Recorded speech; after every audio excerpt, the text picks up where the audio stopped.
When you buy a bike in Victoria, you need something called a Roadworthy Certificate to complete the transfer of ownership to your name.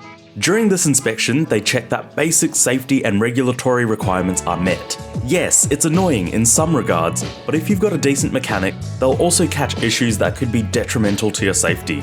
Yo, what is up guys? I recently bought this GSX R600 and I need to get a roadie for it.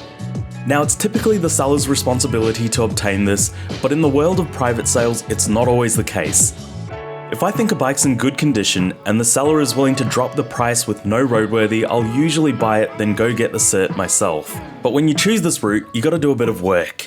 Alrighty, we've got a few things to check off the list before going in for a roadworthy inspection. The first being this flip and dip plate.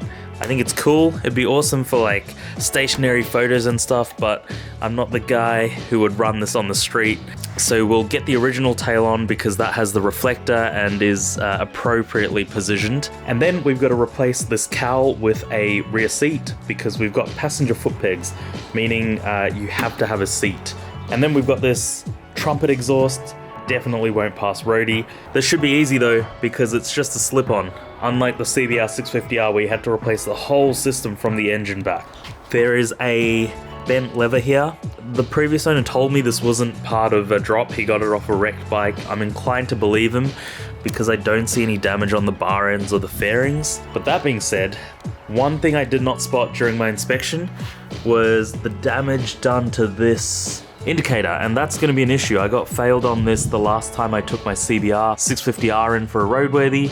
Next up, we've also got a tinted windshield. I'm gonna run it and just see if they pass me or not.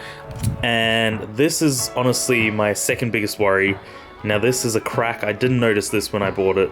Again, I was in the rain. I wasn't actually thinking of buying this bike either. I think maybe I can get away with just a bit of duct tape to cover it up. I don't know, we'll see.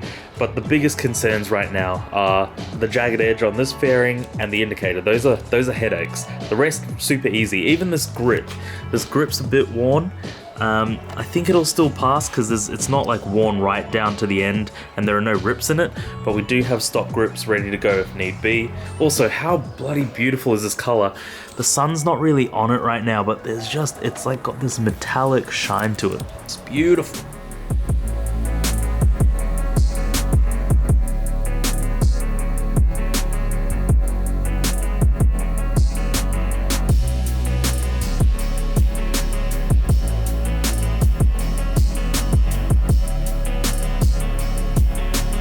I dropped the bike off at a mechanic so they could perform the inspection and waited patiently for any updates. I've never had a bike pass on the first go, and this mechanic is quite strict with their requirements, so my hopes were low. But thankfully, the Gixxer made it through on round one.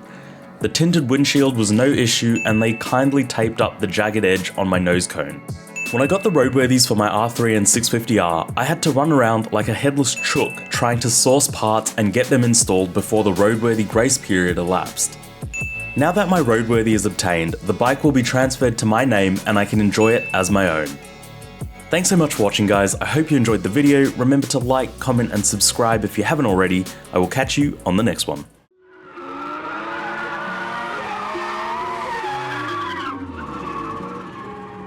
You say you got them guns, but I've never seen you bang. You say you got them drugs, but I've never seen you slang.